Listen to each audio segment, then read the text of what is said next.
세상에는 스스로 최고라 믿는 사람들이 있다. 세계가 따라야 할 모범이라 확신하고 다른 모든 문화를 얕잡아 본다.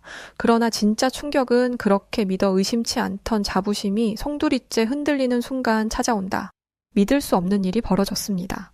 세계 최고를 자부하던 프랑스 외교관, 평생 프랑스야말로 인류의 모범이라 외치던 그가 서울 한복판에서 충격의 무릎을 꿇은 것입니다. 속도만 빠른 허울뿐인 나라라며 한국을 깎아내리던 그가 도대체 무엇을 보고 한국에서 대체 무슨 경험을 했기에 경악을 금치 못했던 걸까요? 안녕하세요. 저는 장피에르 바슐롱입니다. 프랑스 파리에서 태어나 그곳에서 평생을 살았죠. 저는 30년간 외교부에서 일을 했습니다. 프랑스의 얼굴이라고도 할 수 있는 자리였다고 생각해요. 늘 국익을 위해 말하고 행동하고 판단했습니다. 저는 그게 곧 자부심이라 생각을 했으며 더 정확하게는 프랑스인으로서의 자존심이었죠. 우리 프랑스는 문학의 나라이자 예술의 나라, 그리고 민주주의 뿌리를 가진 나라라고 자부했습니다. 세계가 따라야 할 모범, 그것이 바로 프랑스라고 굳게 믿으며 살았어요. 퇴직 후엔 와인 한 잔 곁들인 저녁 식사와 평소 즐기던 샹송을 들으며 하루를 마무리하는 것이 제 일상이었죠. 그리고 책 속에서 사색하며 조용한 노후를 보내려 했습니다. 그런데 인생이란 게 참 재미있죠. 제가 상상도 못했던 곳으로, 그리고 상상도 못했던 방식으로 절 이끌었거든요. 어느 날 제 아들 마르셀은 제게 충격적인 말을 했습니다.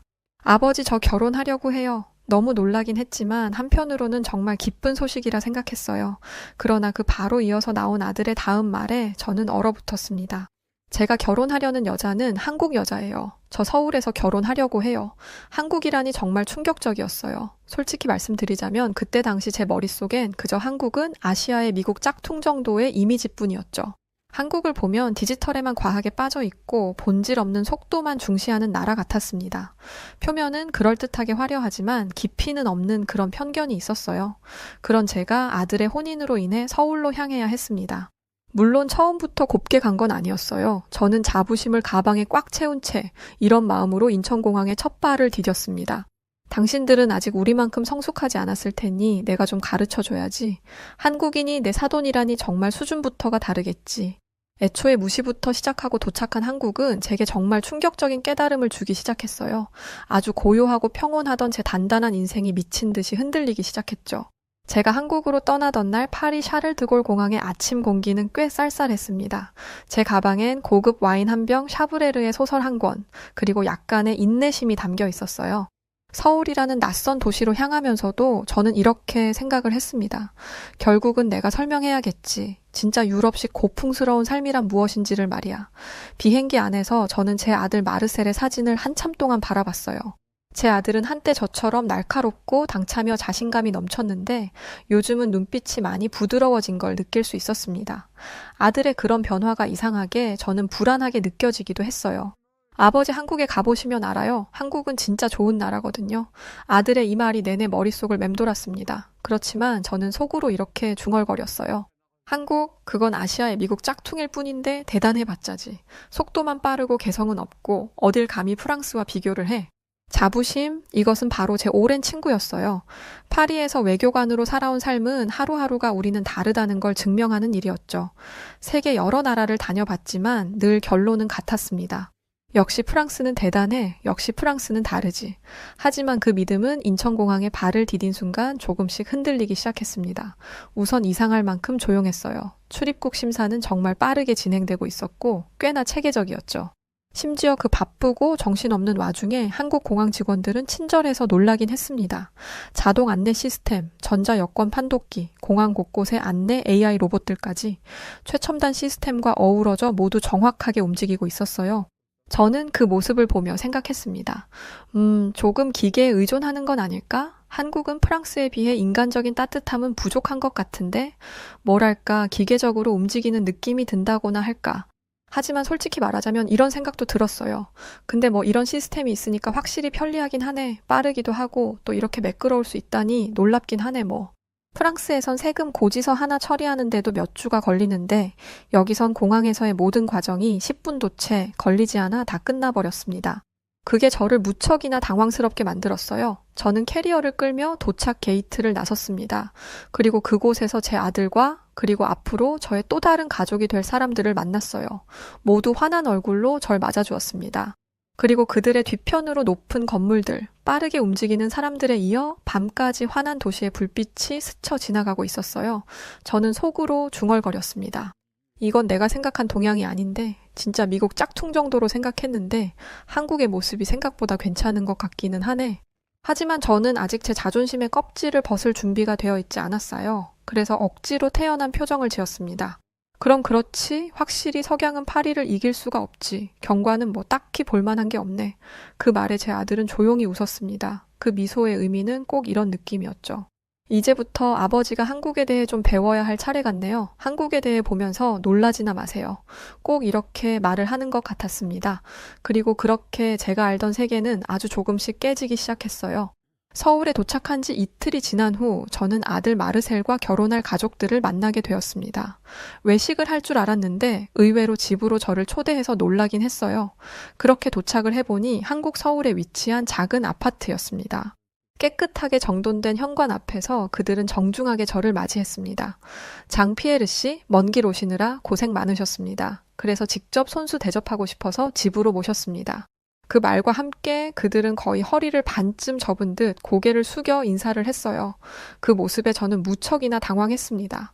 과장 없이 말씀드리자면 솔직히 좀 부자연스럽고 불편하다고 느껴졌어요. 이건 너무 과한 거 아닌가? 뭘 저렇게까지 오바를 하는 거지 부담스럽게. 프랑스에서 인사는 악수로도 충분합니다. 눈을 마주치고 대등하게 웃으며 봉주르 한마디면 족하지요. 그런데 이곳에서는 인사가 일종의 의식처럼 느껴졌습니다. 거실로 들어서자 온 가족이 저를 향해 또 한 번 고개를 숙였어요. 차를 내오고 과일을 썰어오고 또 다시 말했죠.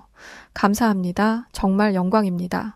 그 지나친 겸손과 정중함이 저에게는 어딘지 모르게 이런 느낌으로 다가왔습니다. 너무 치졸하고 가식적인데 왜 이렇게 가식을 떠는 거지? 불편하게 말이야. 시간이 지날수록 숨이 막힐 듯한 불편함에 저절로 인상이 찡그려지기 시작했죠.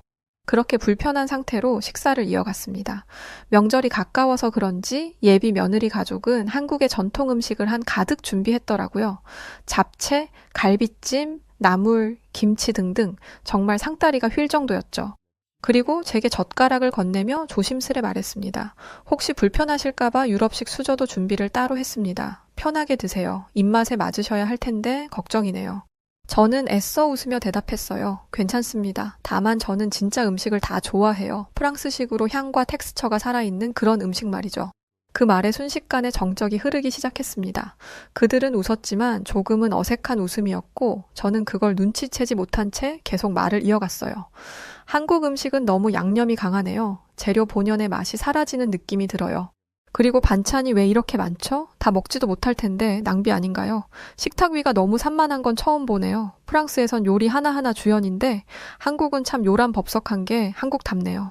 그때 아들 마르셀이 제 손을 살짝 잡으며 조심스러움이 가득 담긴 눈빛을 보냈지만 저는 여전히 제 방식을 고수하고 있었습니다. 그러다 그날 밤의 마지막 순간 예비 며느리의 어머니가 조용히 고개를 숙이며 이렇게 말을 했어요. 혹시 저희가 뭘 잘못했나요? 불편한 게 있으신 거면 그냥 솔직하게 말씀을 해주세요. 그 말에 시간이 잠시 멈춘 듯 했습니다. 예비 사부인의 눈가에는 눈물이 맺혀 있었고 저는 아무런 말도 할 수가 없었어요. 그제야 저는 깨달았습니다. 제 진실된 표현이 누군가에게 무례가 될 수 있다는 것을 말이죠. 프랑스에선 진심을 말하는 것이 미덕이지만 이곳 한국에선 상대를 배려하는 여백이 진심이더군요. 하지만 그때는 아직 인정할 수 없었습니다. 속으로는 이렇게 생각을 했어요. 너무 예민한 거 아니야? 예민한 건 한국 사람들이네. 감정에 너무 휘둘리는 문화야. 내가 무슨 말을 얼마나 했다고 눈물부터 보이는 거야. 사람 민망하게. 그날 밤 숙소로 돌아오는 길 차창 밖으로 서울의 불빛이 지나갔습니다. 눈앞은 화려했지만 제 마음은 조금 무거웠어요. 이 사람들과 앞으로 가족이 될 수 있을까 하는 걱정에 갇혀 있었습니다. 처음으로 저는 그렇게 스스로에게 물었어요. 그리고 그 질문은 생각보다 오래 제 마음에 남았습니다. 예비 사부인의 눈물 이후 저는 며칠간 아무런 말을 하지 않았어요. 불편함이 쌓이기 시작하면 저 같은 사람은 보통 혼자만의 시간을 찾곤 하죠. 혼잣말로 제 논리를 정리하고 타인의 감정은 조용히 밀어둡니다. 내가 틀렸던 건 아닐 거야. 단지 문화 차이일 뿐이지. 그렇게 생각하며 저는 밖으로 나갔어요. 이번에는 서울을 제 방식대로 살펴보기로 했습니다. 역시 직접 체험하는 것만큼 정확한 관찰은 없으니 말이죠. 처음 찾은 곳은 병원이었습니다. 장거리 산책 도중 무릎이 살짝 삐끗한 김에 진료를 받아보기로 한 것이죠. 프랑스였다면 예약부터 진료까지 적어도 3주는 걸렸을 겁니다. 그런데 한국에선 접수 창구를 이용할 이유가 없었어요. 자동 접수기 앞에서 몇 번의 터치만으로 모든 절차가 끝났고 대기 시간은 30분이었죠. 30분? 이건 사기 아니야. 어떻게 오늘 바로 진료를 볼 수가 있지? 그것도 30분 뒤면 가능하다고? 그렇게 30분의 대기 끝에 진료는 시작되었습니다. 의사는 젊었고 영어로 친절히 설명을 해주었습니다. 심지어 약도 병원 옆 약국에서 바로 받을 수 있어서 정말 편했어요. 게다가 가격은 민망할 정도로 저렴했습니다. 아니 잠깐만, 이게 가능한 구조인가? 국가에서 의료비를 이렇게까지 보조를 해준다고? 이건 정말 놀라운 일이었어요. 프랑스에서도 사회보장제도는 강하지만 이 정도의 속도와 효율은 솔직히 본 적이 없었습니다. 그 후로도 자잘한 문화 충격은 계속됐습니다. 식당에선 무인 주문기가 저를 맞이했고 배달 음식은 앱으로 15분 만에 도착하기도 했어요. 심지어 지하철역은 정확히 말하자면 꼭 미래에 온 것 같은 최첨단 시설이 있는 곳이었습니다. 와이파이는 빠르고 무료 이용이 가능했으며 지하철은 칸마다 깨끗하고 안내방송은 무려 3가지 언어로 나왔어요. 그렇다 보니 외국인이 이용하기에도 안성맞춤이었죠. 그리고 한국의 지하철은 노인들을 위한 좌석은 언제나 비워져 있었고 사람들은 질서 있게 줄을 서며 탑승을 했습니다. 저는 그 와중에도 괜히 인상을 찌푸리며 이렇게 말을 했어요. 그래도 여긴 프랑스에서 느낄 수 있는 그런 감성이 전혀 없어. 감성이 부족한, 진짜 기계만 있는 미래에 온 듯한 기분이 들어. 그런데 내가 생각했던 비효율적인 동양의 모습도 전혀 아니긴 하네. 마음속에는 자꾸만 2가지의 갈림길이 있었습니다. 정보를 검색하고 아들에게 물어보고 그동안 무시했던 한국이라는 나라에 대해 공부를 해보기로 했어요. 도대체 어떤 곳인지 알고 싶었습니다.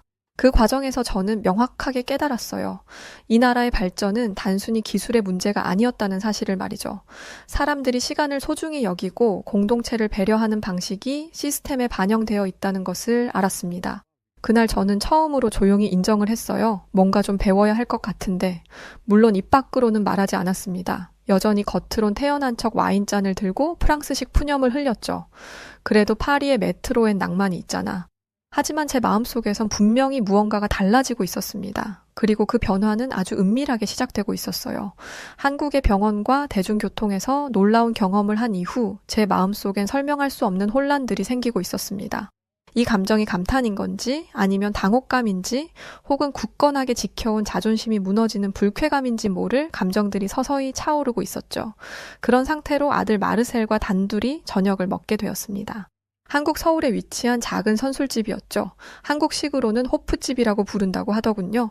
노릇노릇한 닭강정 위로 김이 오르고 잔잔한 조명이 아들의 얼굴을 비추고 있었습니다. 그리고 그 조용한 분위기 속에서 아들은 불쑥 이런 말을 꺼냈어요. 아버지, 저 한국에 정착하고 싶어요. 한국이야말로 정말 미래가 있는 것 같아요. 순간 저는 젓가락질을 멈췄습니다. 미래라는 단어가 유난히 크게 울렸어요. 프랑스에는 그런 미래가 없다는 말인가? 아버지인 내가 평생을 몸담아온 프랑스가 내 아들의 미래가 될 수 없다는 말인 건가? 정말 혼란스러웠지만 저는 감정을 감추고 조용히 물었습니다. 그래? 왜 그렇게 생각하니? 아들은 바로 대답했어요. 한국은 모든 것이 체계적이고 정말 빨라요. 투명하고 변화를 두려워하지 않거든요. 여긴 행정이 사람을 가두는 곳이 아니에요. 오히려 움직이게 하죠. 아들의 말은 마치 과거 제 자신에게 던지는 돌직구 같았습니다. 저는 30년 동안 프랑스 외교부에서 일하며 행정의 복잡함을 안정이라 불러왔어요. 불편함을 절차라 포장하고 변화를 위험이라 했습니다. 그리고 어느 순간부터였을까요? 파리는 매주 시위가 일상이 되었고 지하철은 파업으로 멈추기 일쑤였으며 청년들은 스스로를 포기 세대라 부르기 시작했습니다. 그 모든 풍경이 아들의 말 한마디에 떠올랐어요. 아버지, 한국은 다르게 돌아가요. 더 발전하고 있지 결코 멈춰 있지 않아요. 저는 이런 한국에서 발전하는 미래 속에 살고 싶어요. 그 말을 듣고도 저는 아무 말도 하지 못했습니다. 닭강정 위로 내리던 김처럼 제 자존심도 서서히 흐려지고 있었어요. 그날 밤 숙소로 돌아와 오래된 서류 가방을 열었습니다. 30년 전 첫 부임 시절 메모가 아직도 남아 있었죠. 공공이란 신뢰다. 그때 저는 그렇게 적어두었습니다. 그러나 지금의 프랑스는 그 신뢰 속에 앉아 아무것도 하지 않는 나라가 되어가고 있었어요. 그리고 저는 그런 시스템을 옹호했던 사람이었죠. 나는 정녕 스스로를 보호한다는 이유로 변화를 거부한 사람이었구나. 그 자각은 차가운 물처럼 저를 적셨습니다. 그날 저는 처음으로 프랑스를 탓하지 않았어요. 그리고 한국을 칭찬하지도 않았습니다. 그저 제 안의 오만함이 조용히 무너지고 있다는 것을 느꼈죠. 무너짐은 아프지만 때로는 그게 새로운 시선의 시작이라는 것을 그때 저는 처음 알았습니다. 정말 인정하고 싶지 않았어요. 솔직히 말씀드리면 그 순간까지도 저는 여전히 프랑스적 자존심을 붙잡고 있었죠. 그래, 한국은 빠르고 효율적이네. 그렇지만 정서는 없잖아. 감성은 부족하잖아. 그렇게 스스로를 위로하며 말입니다. 그러던 어느 날이었습니다. 길을 건너다 사고가 날 뻔한 큰 사고가 벌어지죠. 익숙하지 않은 신호체계와 너무 빠른 차량들과 제 멈칫하는 습관은 서울이라는 도시의 리듬을 따라잡지 못했습니다. 그리고 정말 순식간이었죠. 경적 소리와 함께 무언가가 제 바로 옆을 스쳐 지나갔습니다. 순간 저는 눈앞이 하얘졌고 중심을 잃고 주저앉았어요. 바로 그때였습니다. 제 옆으로 한 남성이 다가와 제 어깨를 부여잡고 말했어요. 괜찮으세요? 움직이지 마세요. 그는 20살 정도의 젊은 청년이었습니다. 그 옆엔 지나가던 한국 여성 두 분이 휴대폰을 꺼내 곧장 119에 전화를 걸었어요. 단 몇 분 사이에 놀랍게도 구급차가 도착했고 구급대원은 짧은 영어로 제 상태를 체크하고 온몸을 조심스럽게 눕혀 병원으로 옮겼습니다. 그 모든 과정은 너무도 정확하고 빠르고 그리고 무서울 정도로 따뜻했어요. 신분증 있으신가요? 혹시 알레르기 있으신 약 있나요? 걱정하지 마세요. 곧 병원에 도착합니다. 지금 어디가 가장 불편하세요? 제가 프랑스에서 겪어본 응급 상황과는 전혀 달랐습니다. 프랑스에서는 대개 질문이 먼저이고 절차가 중간이며 대응은 마지막이었죠. 하지만 한국은 누군가 쓰러지면 일단 누구든 움직였습니다. 망설이지 않고 말이죠. 병원에 도착하자 저는 다시 한번 놀랐습니다. 기본적인 검사와 응급처치가 모두 무료였고 입원 없이 귀가해도 되는 상황이었기에 제게 따로 청구된 금액은 거의 없었습니다. 간호사는 조심스럽게 제게 물었어요. 혹시 혼자 계신 건가요? 보호자 불러드릴까요? 불편하신 점 있으시면 언제든 말씀 주세요. 그 따뜻한 말투에 이상하게도 눈시울이 뜨거워졌습니다. 저는 프랑스 외교부에서 일하며 늘 생각했습니다. 국가는 시민의 존엄을 지켜야 한다. 이 생각을 수도 없이 했고 수도 없이 말했습니다. 하지만 정작 그 말을 행동으로 보여주는 나라는 바로 이곳 제가 무시했던 한국이었어요. 진료가 끝나고 길에서 도와주었던 청년이 병원 로비에서 저를 기다리고 있었습니다. 괜찮으세요? 뭐 필요하신 건 없으세요? 조금은 어색한 영어로 말을 했어요. 그 순간 저는 제 안에서 무언가가 부서지는 소리를 들었습니다. 그리고 입술이 말라붙을 정도로 떨리던 그 입에서 처음으로 진심 어린 한국어 한마디가 나왔어요. 감사합니다. 구해줘서 감사합니다. 그 짧은 말 속에 저는 모든 걸 담았습니다. 제가 가진 프랑스식 자존심과 국가에 대한 자존심, 그리고 타문화를 향한 무지, 이제야 배우기 시작한 겸손까지 말이죠. 제 말에 청년은 환하게 웃으며 말했어요. 별 말씀을요, 당연히 해야 할 일을 한 건데요. 그 말 속에 한국이라는 나라가 가진 정서의 온도가 느껴졌습니다. 그날 밤 저는 처음으로 와인을 마시지 않았습니다. 그저 조용히 따뜻한 보리차를 마시며 스스로에게 이렇게 속삭였어요. 이 나라 한국, 정말 무섭도록 빠르지만 무섭도록 따뜻하구나. 그리고 그 따뜻함이 이제서야 제 마음 깊숙한 곳에 스며들기 시작했습니다. 사고 이후 저는 며칠 동안 외출을 삼가했어요. 육체적인 충격보다 더 큰 것은 마음속에서 울리는 낯선 떨림이었죠. 이제 나도 바뀌어야 하나? 근데 대체 어떻게 바뀔 수 있는 거지? 어느 날 무심코 지하철을 타고 종로 쪽을 걷던 중이었습니다. 간판 하나가 눈에 들어왔어요. 한국어 수강생 모집, 기초반, 회화반, 실버반 환영. 슬며시 웃음이 나왔습니다. 실버반이라 나 같은 외국 노인도 받아주려나 호기심 반, 쓸쓸한 반으로 문을 열었고 그날 바로 기초반에 등록을 했습니다. 처음 제 이름 잔피에르조차 선생님이 장피에르 씨라고 부르셨을 땐 참 어색했습니다. 하지만 그 호칭 안엔 어떤 정중한 배려가 담겨 있더군요. 그리고 또 하나 제 일상에 들어온 작지만 중요한 변화가 생겼습니다. 동네 뒷골목에 있는 작은 한식당 그곳에는 김치찌개, 갈비탕, 비빔밥 등 많은 음식이 있었습니다. 그러나 처음에는 간이 세고 향이 강해 적응하기가 어려웠어요. 하지만 이상하게도 그곳 주인 아주머니의 그 말이 듣고 싶어서 자꾸만 가게 되었습니다. 오늘도 오셨어요? 많이 잡수고 가세요. 그 말 한마디가 듣고 싶어서 자꾸 가는 게 참 웃기면서도 이쯤 되면 변하고 있구나를 깨닫게 되었습니다. 어쩌면 변하고 싶었는지도 모르겠어요. 어느 날 파리에 있는 제 친구 앙리와 영상 통화를 했습니다. 그는 여전히 프랑스 정치 이야기로 열을 올리다가 제게 물었어요. 그래서 한국은 어때? 괜찮아? 지루하지 않아? 저는 한참을 망설이다가 처음으로 솔직하게 말했습니다. 여긴 진짜 다르다. 빠르고 조용하고 낯설지만 이상하게 마음이 편해. 그 말을 하고 나서야 제 스스로도 놀랐습니다. 마음이 편하다니 그건 프랑스에서도 공무원으로 수십 년을 살면서도 단 한 번도 말한 적 없는 감정이었어요. 그 무렵 제게 다가온 또 다른 인연이 있었습니다. 제가 지내는 숙소 엘리베이터 앞 작고 단정한 할머니 한 분이 늘 저를 지나치셨죠. 저는 고개만 끄덕였고 그분은 늘 조심스럽게 인사를 하셨습니다. 그러던 어느 날 그분께서 갑자기 말을 거셨어요. 외국분 맞죠? 혹시 김치 담가 보셨어요? 김치? 그 빨갛고 강렬한 그 음식을 담그다니 제게 하는 질문이 맞나 싶었습니다. 그렇게 시작된 겁니다. 김씨 할머니와 저 전혀 어울리지 않는 조합이 말이죠. 아파트형이던 숙소 주방에서 김치를 담그기 시작했어요. 양념을 버무리는 손 배추를 절이는 타이밍, 그리고 무엇보다 그 느린 조용한 대화 속에서 저는 놀랍도록 따뜻한 무언가를 느꼈습니다. 처음엔 어색했던 말들도 자연스러워졌어요. 장씨, 이거 좀 저어보세요. 김치에는 손맛이 있어야 돼요. 프랑스에도 이런 음식이 있나요? 저는 프랑스의 와인과 치즈 이야기를 했고 그분은 고추장과 된장 그리고 손주 이야기로 받아주셨죠. 그렇게 우리는 조용히 친구가 되었습니다. 어느 날 김치 담그기를 마친 후 그분이 창가에 놓인 국화차를 내어주셨어요. 바깥엔 서울의 노을이 아름답게 번지고 있었고 그때 이런 말을 했죠. 혼자 사는 외국 사람들 보면 그냥 챙겨주고 싶어져요. 그냥 마음이 그래요. 저는 그 말에 뭐라고 답해야 할지 몰랐습니다. 그저 살며시 고개를 숙이고 작은 목소리로 말했어요. 멸시? 아니, 감사합니다. 그리고 그분의 눈가가 조금 붉어지는 걸 저는 분명히 보았습니다. 아마 그 순간 우리는 둘 다 서로에게 말하지 못한 외로움을 조금씩 나누고 있었는지도 모르겠어요. 한국에 온 지 벌써 몇 달이 흘렀습니다.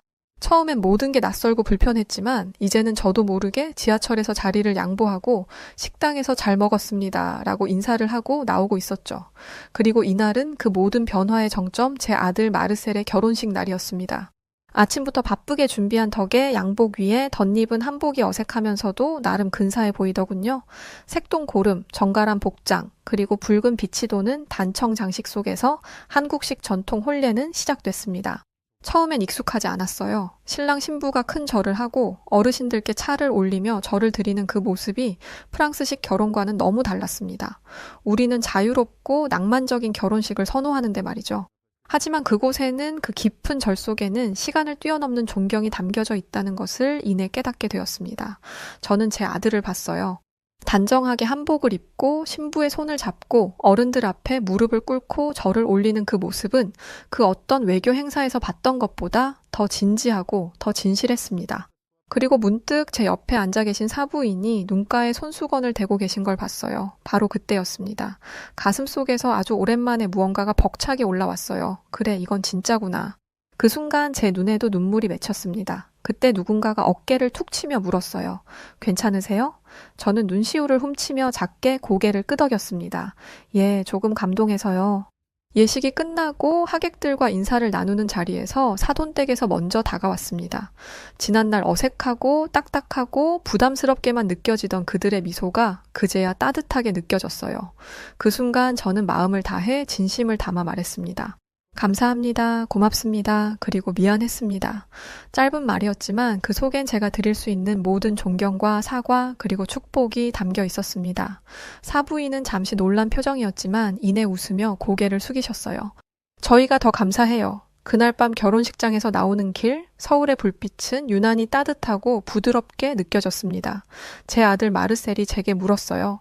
아버지 오늘 어땠어요? 전통 혼례 정말 품격 있고 멋지지 않았어요. 저는 한참을 망설이다 처음으로 이렇게 말을 했습니다. 이 결혼 정말 잘했다 아들아. 아들은 제 말에 웃음을 보였고 저 역시 고개를 끄덕였습니다. 이젠 그 누구보다도 확신이 들었어요. 이 나라 한국은 그리고 이 결혼은 제가 틀렸던 걸 증명해주는 축복이라는 것을 말이죠. 그렇게 모든 일정을 마치고 나니 이제 제가 남은 것은 다시 프랑스로 돌아가는 일이었습니다. 그런데 참 이상하게도 돌아가기 싫더라고요. 당장 며칠 뒤면 프랑스로 돌아가야 하는데 말이죠. 예정보다 조금 긴 체류였고 처음엔 하루하루가 불편했지만 돌이켜보면 이 시간이 제 인생에서 가장 값진 경험이었습니다. 귀국 전날 저는 한 사람을 꼭 만나고 싶었습니다. 바로 이웃 친구로 지내던 김씨 여사님이었죠. 거의 매일처럼 인사를 나누며 김치도 담그고 함께 정을 나눴던 터라 어느새 묘한 우정이 생겨나고 있었거든요. 그날 저녁 작은 식탁에 둘이 마주 앉았습니다. 김씨 여사님은 묵은지찜에 멸치볶음, 그리고 제가 좋아하던 된장찌개를 끓여주셨어요. 이제 프랑스로 간다면서요? 몸 조심하시고 많이 잡수고 가세요. 가서 한동안 생각날 겁니다. 네, 덕분에 건강하게 잘 있었고 정말 행복했습니다. 서로 주고받는 말은 생각보다 짧았지만 그 따뜻한 밥상 앞에서 저는 그동안 꾹꾹 눌러왔던 말을 꺼냈습니다. 김 여사님, 제가 틀렸더라고요. 처음 한국에 왔을 땐 이 나라를 얕봤거든요. 겉만 보고 시끄럽고 빨라 보인다고 생각했고 제가 살아온 방식이 무조건 옳다고 믿었어요. 그런데 여기서 배운 건 이 나라는 그 시끄러움 속에도 질서가 있고 그 빠름 속에도 따뜻함이 있다는 거였죠. 제 말에 잠시 정적이 흘렀고 김 여사는 조용히 고개를 끄덕이며 말했습니다. 그 말 들으니 내가 괜히 참 고맙네요. 그렇게 우리는 한동안 말없이 밥을 먹었습니다. 국물 한 숟가락에 지난 시간의 기억이 고스란히 담겨 흘러들었어요. 그리고 다음 날 인천공항으로 향했습니다. 저는 평소 일기 형식으로 경험을 기록하던 제 블로그에 글을 하나 간략하게 적었어요. 한국은 저를 바꿨습니다. 문명은 기술만이 아닙니다. 사람을 대하는 방식, 삶을 존중하는 방식. 이 나라는 그 균형을 알고 있더군요. 처음엔 아시아의 미국 짝퉁이라고까지 말했지만 지금은 말할 수 있습니다. 한국은 자랑스러운 나라입니다.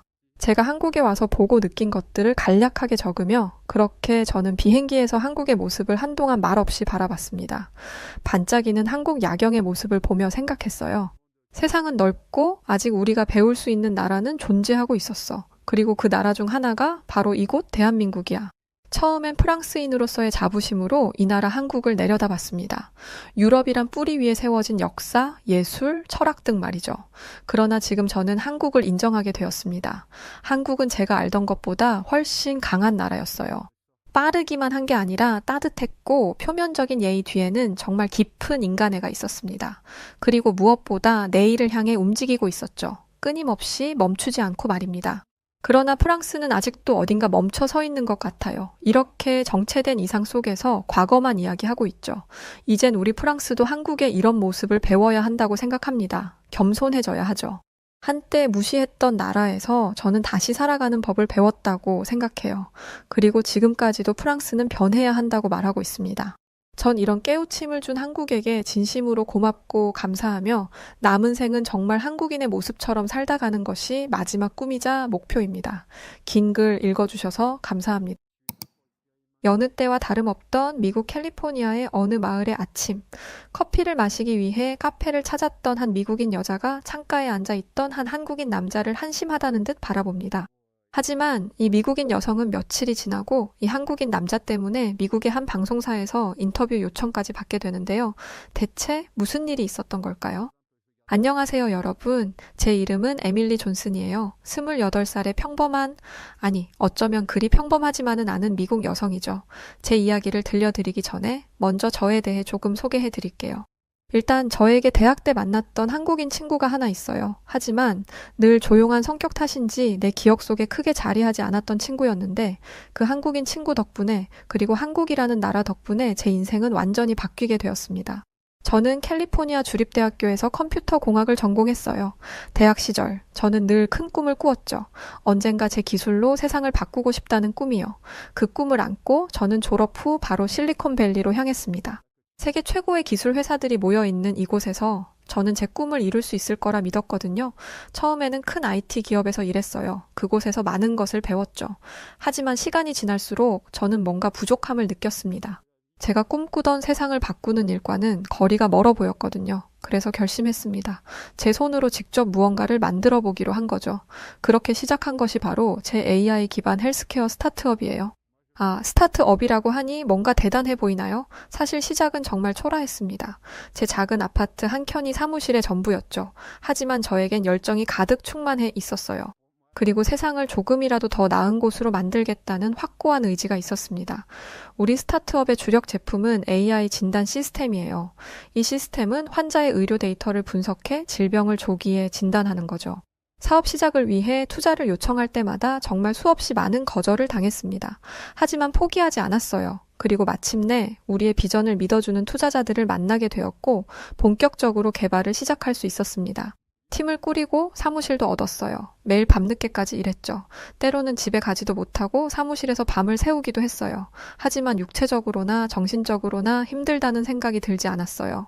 그렇게 1년, 2년 시간이 흘렀고 우리의 AI 시스템은 점점 더 발전해 갔습니다. 초기 테스트 결과도 굉장히 좋았죠. 저희 시스템을 본 의료진들의 반응도 긍정적이었죠. 모든 게 순조롭게 진행되는 것 같았습니다. 하지만 세상 일이 늘 마음대로 되진 않더라고요. 우리 앞에 예상치 못한 큰 벽이 나타났고 그 과정에서 제가 정말 우연히 만난 한국인 친구, 그가 제 편견을 깨고 제 인생을 완전히 바꿔놓게 되는 일이 있었습니다. 처음에는 모든 것이 꿈처럼 완벽했어요. 우리의 AI 진단 시스템은 놀라운 속도로 발전하고 있었죠. 85%의 정확도로 시작해서 몇 달 만에 95%까지 올라갔거든요. 그런데 인생이란 게 참 예측 불가능하잖아요. 우리에게도 시련이 찾아왔고 그 시련은 아주 크고 무서운 시련이었습니다. 6개월간의 베타 테스트를 끝내고 실제 병원에 우리 시스템을 도입하기로 한 날이었습니다. 모든 준비를 마치고 드디어 해냈다라는 기분으로 출근했죠. 그런데 사무실에 도착하자마자 우리의 수석 엔지니어가 창백한 얼굴로 저를 맞이했어요. 에밀리, 큰일 났어요. 시스템에 심각한 오류가 발생했어요. 그 말을 듣는 순간 제 머릿속이 하얘졌어요. 심장이 쿵쾅거리기 시작했고 숨이 가빠졌죠. 하지만 저는 최대한 침착하게 물었습니다. 어떤 오류예요? 얼마나 심각한 거죠? 엔지니어는 지금 우리 시스템이 완전히 엉뚱한 진단을 내리고 있다고 말했습니다. 감기 증상을 보고 암이라고 진단하기도 하고 심각한 심장 질환의 징후를 완전히 놓치기까지 한다고 했죠. 원인을 찾으려고 백방으로 시스템 코드를 검토했지만 어디가 문제인지 파악이 불가능한 상태라고 했습니다. 이건 정말 최악의 시나리오였고 전혀 예측하지 못했던 문제였어요. 왜냐하면 우리가 만드는 시스템은 다름 아닌 사람의 건강과 밀접한 의료 진단에 사용되는 것이니까요. 작은 실수나 오류 하나가 누군가의 생명을 위협할 수 있는 일이기 때문에 전량 제품을 회수하고 비상대책 회의를 소집했습니다. 그날부터 우리 팀은 말 그대로 전쟁을 치렀어요. 밤낮 없이 문제의 원인을 찾고 해결하려 노력했죠. 침낭을 가져와 바닥에서 자기도 하고 화장실이 하나라서 샤워는 근처 헬스장에서 하곤 했죠. 또 커피를 얼마나 마셨는지 모르겠어요. 아마 그때 마신 커피의 양을 모두 합치면 태평양을 채울 수 있을 거예요. 우리 팀원 중 한 명은 농담처럼 말했습니다. 에밀리, 우리 혈관에 흐르는 게 피가 아니라 카페인일 거야. 하지만 아무리 노력해도 이 골치 아픈 버그는 해결될 기미가 보이지 않았습니다. 코드를 몇 번이고 검토했지만 문제의 원인을 찾을 수가 없었죠. 마치 넓은 모래사장에서 바늘을 찾는 것 같은 기분이었습니다. 아니, 어쩌면 그보다 더 어려웠을 거예요. 마치 보이지 않는 유령을 쫓는 기분이었습니다. 유명 대학 교수, 미국의 IT 전문가 등등 정말 지인의 지인들을 모두 동원하고 잘 나간다는 전문가들에게도 이 문제에 대해서 풀어줄 것을 부탁했지만 그 누구도 이 문제를 해결하지 못했습니다. 에밀리, 진짜 미칠 것 같아요. 문제가 있다는 건 알겠는데 도대체 어디 숨어 있는 건지 정말 모르겠네요. 우리 팀의 시니어 개발자 마이크가 한숨을 쉬며 말했어요. 저도 동감이었죠. 정말 안개 속을 걷는 기분이었으니까요.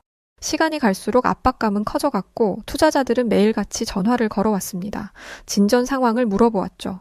처음에는 이해하는 척했지만 점점 그들의 목소리에서 조급함과 실망감이 묻어나기 시작했습니다. 에밀리, 언제쯤 문제가 해결될 것 같나요? 우리가 투자한 돈이 적은 금액이 아니라는 걸 알고 계시죠?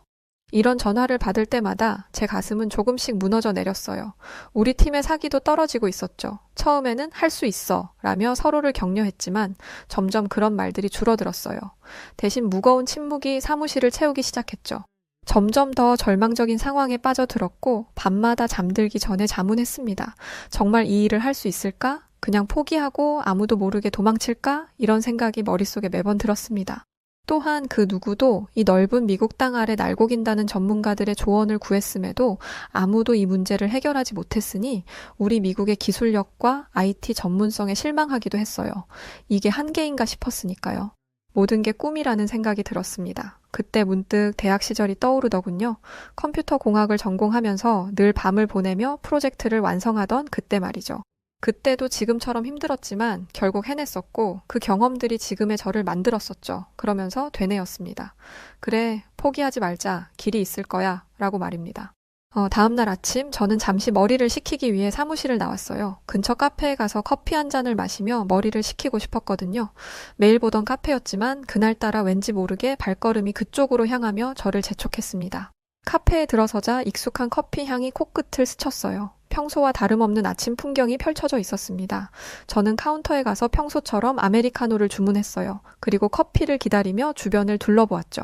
그런데 그때였어요. 창가 쪽에 앉아있는 한 남자가 눈에 들어왔습니다. 어딘가 왠지 모르게 낯이 익었거든요. 저 사람 어디서 본 것 같은데 그러다 문득 기억이 났습니다.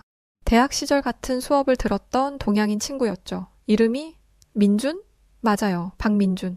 그런데 그때 그가 고개를 들었고 우리의 시선이 마주쳤어요. 그리고 그 순간 제 인생의 새로운 장이 열리기 시작했답니다. 물론 그때 저는 민준이와의 그 우연한 만남이 제 인생을 어떻게 바꿔놓을지 전혀 알지 못했었죠. 민준이는 대학 시절 몇몇 수업을 같이 들었던 한국인 유학생이었습니다. 사실 솔직히 말하면 저는 학창 시절의 민준이를 잘 기억하지는 못했어요. 얼굴과 이름은 알지만 항상 그는 늘 조용히 앉아 있었고 눈에 띄는 존재는 아니었거든요. 더군다나 저는 늘 기술 공부하는 것에 매진했었기 때문에 타국에서 왔던 유학생들과 어울릴 생각조차 하지 않았었고 실제로 민준이가 왔던 한국이라는 나라 자체도 잘 모르기도 했었죠. 한국이라면 우스꽝스럽게 생긴 연예인이 강남스타일이라는 노래를 불러 이슈가 되었던 것, 그냥 변방의 아주 작은 아시아 국가, 항상 뉴스에 북한과 함께 섞여 나오던 국가, 이 정도가 다였습니다.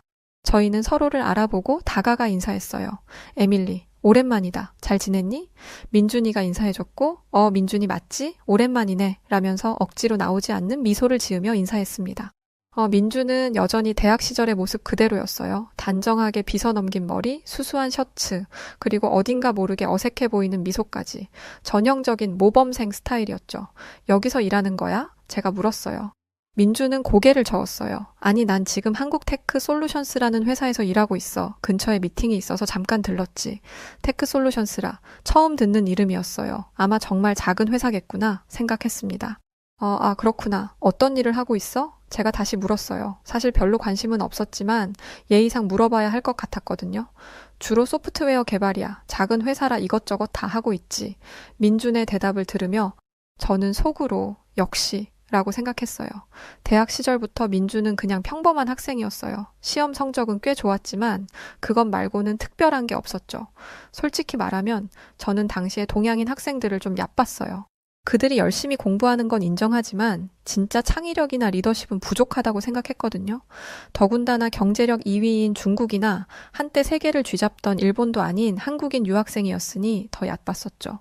그렇구나. 힘들지 않아? 작은 회사라 업무가 많을 것 같은데 저는 약간의 동정심을 담아 말했습니다. 민주는 그저 미소를 지으며 대답했어요. 그래도 배우는 게 많아서 좋아. 넌 어때? 에밀리? 무슨 일 하고 있어?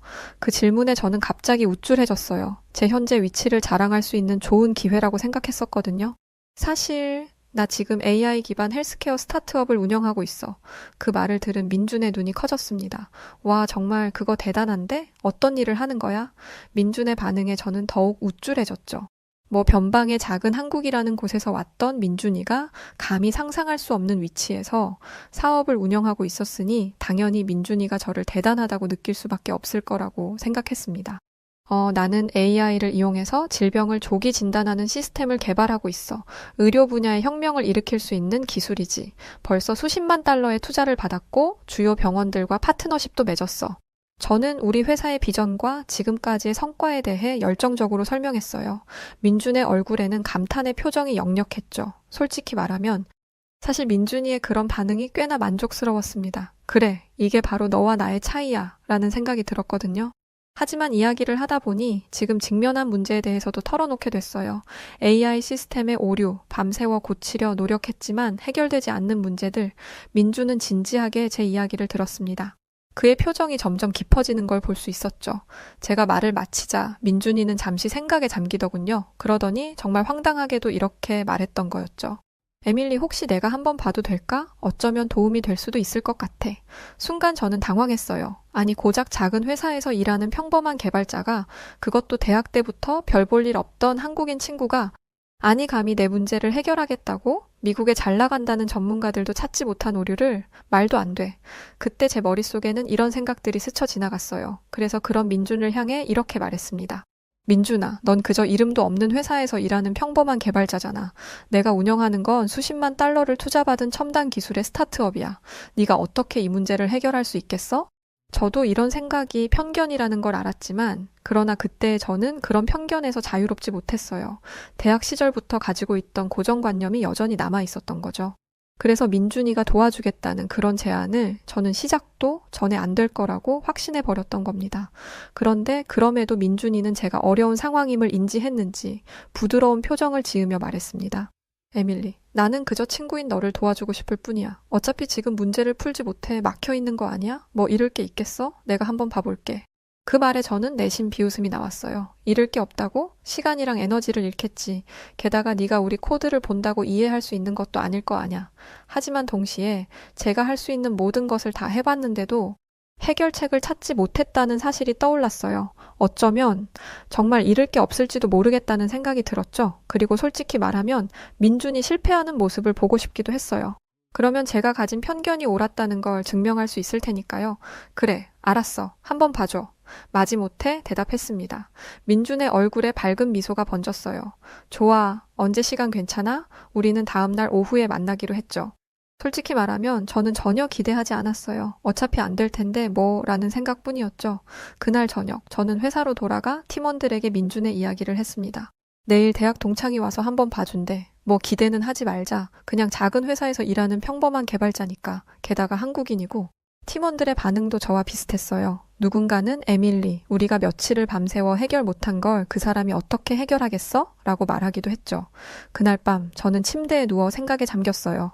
민준이 우리 문제를 해결할 수 있을까? 아니, 그보다 먼저 우리 코드를 이해나 할 수 있을까? 우리가 다루는 건 최첨단 AI 기술인데 한국인들은 그저 열심히 공부해서 좋은 직장에 들어가는 것만 잘하지 않나? 그렇게 의구심과 편견을 품은 채로 잠이 들었어요. 하지만 그때 저는 몰랐죠. 다음 날 제 인생이 완전히 뒤집힐 거라는 걸. 그리고 그 변화를 가져올 사람이 바로 제가 무시했던 그 미국에 있는 작은 회사의 평범한 한국인 개발자 민준이었다는 걸 말이에요. 다음 날 아침 저는 평소보다 1시간 일찍 사무실에 도착했어요. 밤새 잠을 설쳤거든요. 한편으로는 민준이 오기 전에 팀원들과 마지막으로 상황을 점검하고 싶었고, 다른 한편으로는 글쎄요, 민준이 우리 최첨단 사무실을 보고 놀라는 모습을 보고 싶었나 봐요. 유치하죠? 네, 맞아요. 하지만 그때 저는 그런 유치한 우월감을 즐기고 있었어요. 8시 30분 팀원들이 하나둘 모이기 시작했어요. 다들 피곤해 보였죠. 며칠째 밤을 새우며 문제를 해결하려 노력했으니까요. 그렇게 민준이는 저희 사무실에 도착했고 그의 얼굴에는 여전히 어제의 미소가 남아있었죠. 저는 그를 회의실로 안내했어요. 가는 길에 우리 사무실을 둘러보는 민준의 눈치를 살폈죠. 최첨단화되어 있는 우리 사무실을 보고 놀란 기색이 보이길 바랬지만 좀 의아하게도 민준의 표정은 굉장히 평온해 보였어요. 그래서 약간 실망스러웠달까요? 자, 여기 우리의 주요 코드야. 한번 살펴봐.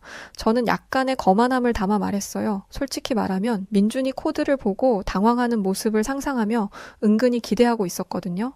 그의 눈동자가 모니터를 따라 빠르게 움직이는 걸 보니 마치 컴퓨터가 데이터를 처리하는 것 같았죠. 가끔 고개를 갸웃거리거나 턱을 긁적이기도 했어요. 10분, 20분, 시간은 점점 흘러갔습니다. 민준은 계속해서 코드를 분석하고 있었고 과연 민준이가 저걸 이해하고 있는 건지도 몰랐죠. 지켜보던 저는 헤매고 있는 듯한 민준이의 뒷모습을 보고 한숨을 내쉬며 자리를 빠져나왔습니다. 에이, 그럼 그렇지. 네가 뭘 안다고. 당연히 민준이가 해결하지 못할 거라고 생각하고 있었지만 내심 혹시? 라는 생각을 가졌던 터에 약간의 실망을 하고 커피를 타려던 그때였습니다. 멀리서 민준이가 입을 열었어요. 에밀리, 여기, 이 부분. 그리고 여기, 문제가 있어. 저는 깜짝 놀랐어요. 민준이 가리키는 부분은 우리 팀이 며칠 동안 고민했던 바로 그 부분이었거든요. 저는 속으로 코드를 볼 줄은 아는구나 싶었습니다. 맞아. 거기 그 부분 어떻게 그걸 알았네? 그걸 해결할 수는 있겠어? 라며 민준이에게 되물었습니다. 민준은 미소를 지으며 대답했어요. 이 알고리즘의 구조가 좀 비효율적이야. 그리고 여기 데이터 처리 부분에서 오버플로우가 발생할 수 있어. 그리고 이 부분에서 메모리 누수도 있네. 저는 할 말을 잃었습니다. 민준의 설명은 정확했고 우리가 미처 생각하지 못한 부분까지 짚어내고 있었거든요. 저는 잠시 당황했지만 곧 제 자존심이 고개를 들었어요. 그래, 문제는 찾았다 치자. 근데 어떻게 해결할 건데? 제 말투에는 약간의 도전적인 뉘앙스가 묻어 있었어요. 민준은 그걸 눈치챘는지 잠시 저를 쳐다보더니 부드럽게 미소 지었습니다. 한번 해볼게. 괜찮다면 키보드 좀 빌려줄래? 저는 잠시 망설였지만 민준이의 당당함을 믿어보기로 했고 민준이는 한치의 망설임도 없이 문제를 풀어가기 시작했습니다. 그의 손가락이 키보드 위를 춤추듯 움직였죠. 때로는 빠르게, 때로는 천천히, 가끔 멈춰서 생각에 잠기기도 했죠.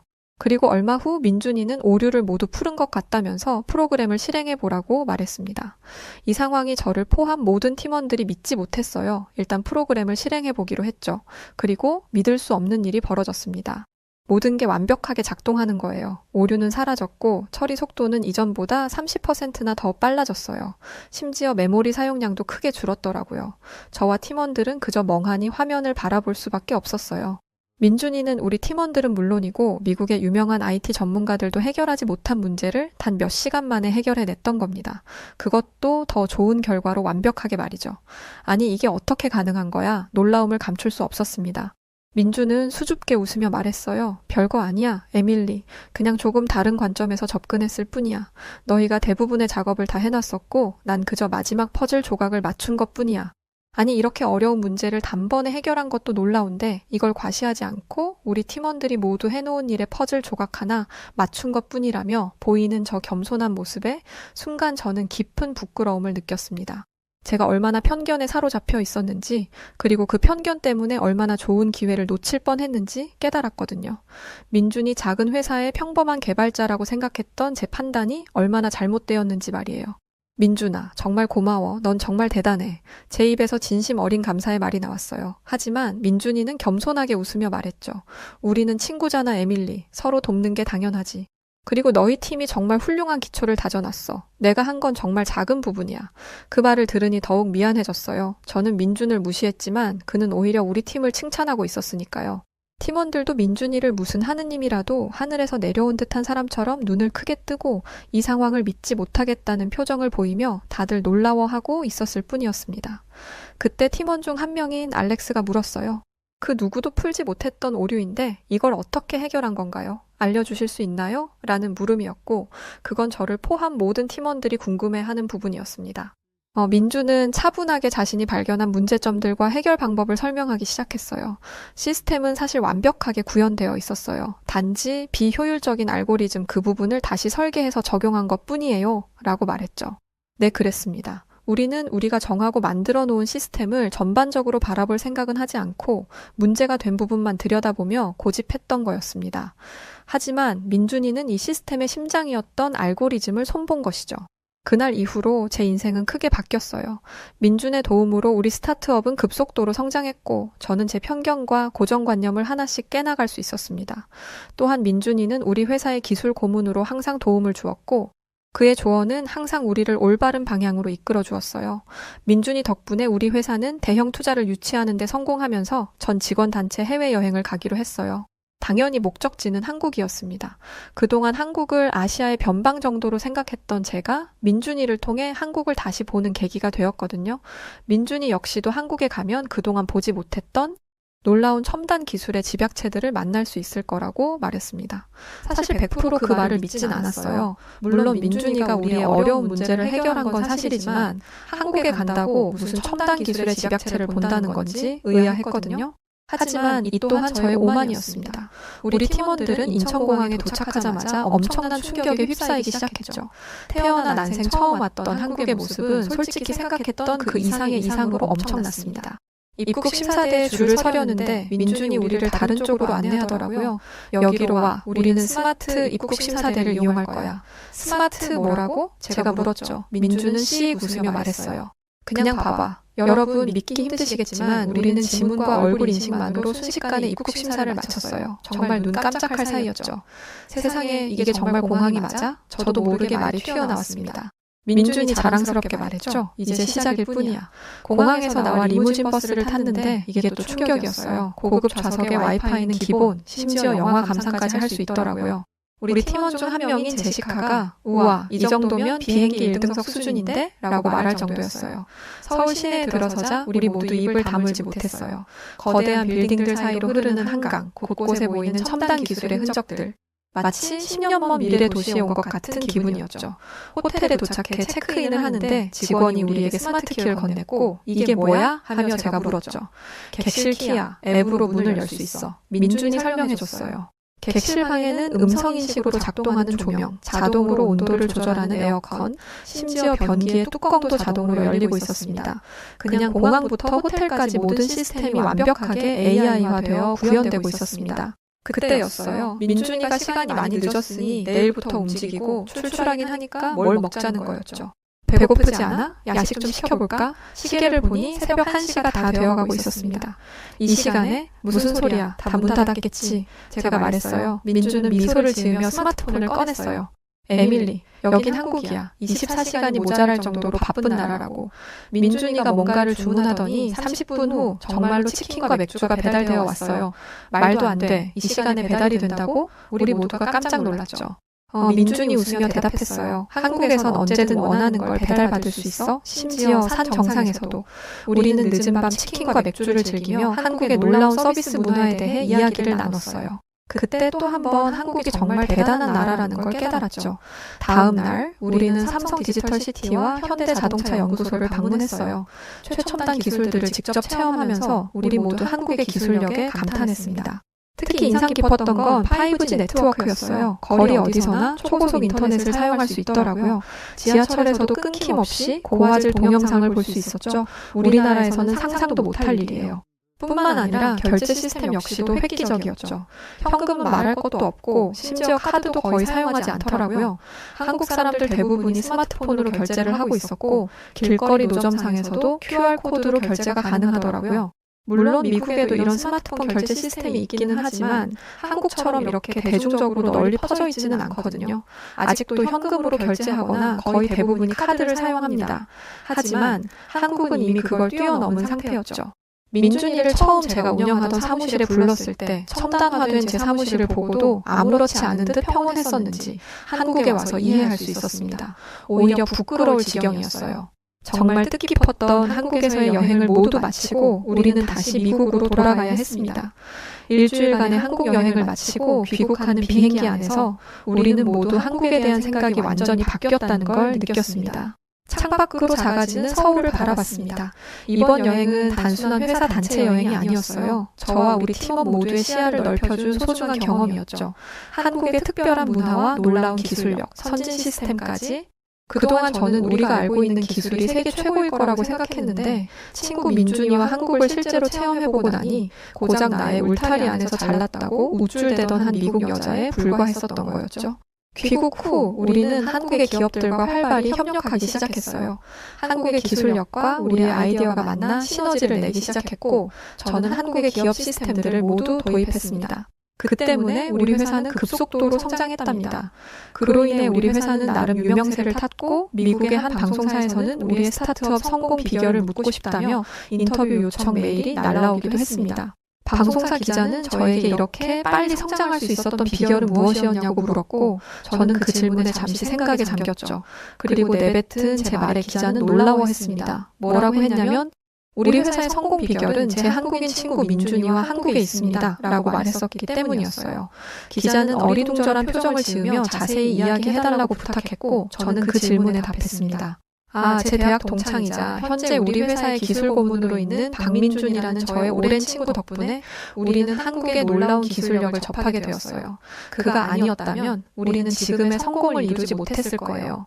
저희는 그런 박민준 고문님을 중심으로 24시간 돌아가는 한국의 도시와 활기, 최첨단화된 기술들이 일상에 녹아있는 모습, 그리고 어려움 속에서도 빠르게 그걸 딛고 일어서 성장한 한국의 역사와 한국인들의 근면함과 성실함까지 이런 정신을 우리 회사의 문화로 만들기 위해서 부단하게 노력했었습니다. 라고 말하며 인터뷰를 마쳤습니다. 방송은 SNS와 정규 방송을 통해 송출되었고 우리 회사에 대한 관심은 굉장히 뜨거워졌습니다. 하루에도 수십 통씩 메일이 날라와 한국 기업들과 연계하고 싶은데 소개를 해달라는 이야기가 불야성을 이루고 있을 정도입니다. 한국인 여러분, 여러분의 나라가 저희에게 얼마나 큰 영감과 동기를 주었는지 모르실 거예요. 여러분이 만들어낸 기술과 문화가 지금 이 순간에도 전 세계를 변화시키고 있답니다. 그리고 민준이 같은 뛰어난 인재들이 세계 무대에서 한국의 위상을 높이고 있어요. 저는 이제 한국을 제 두 번째 고향이라고 생각해요. 앞으로도 민준과 함께, 한국과 함께 성장하고 싶습니다. 감사합니다, 대한민국. 자, 오늘 사연은 여기까지입니다. 어려운 시기, 우연히 카페에서 마주친 한국인 친구와의 인연으로 오늘의 멋진 성공을 거둘 수 있었군요. 너무 축하드립니다. 네, 그럼 오늘 사연 어떻게 들으셨나요? 사연이 재밌으셨다면 구독, 좋아요 부탁드리고요. 지금까지 저는 사연을 읽어드렸던 여우튜브 송은지였습니다. 영상 끝까지 시청해주셔서 고맙습니다. 더 좋은 영상으로 찾아뵐게요. 그리고 우리 구독자 여러분들 모두 감사합니다. 사랑합니다.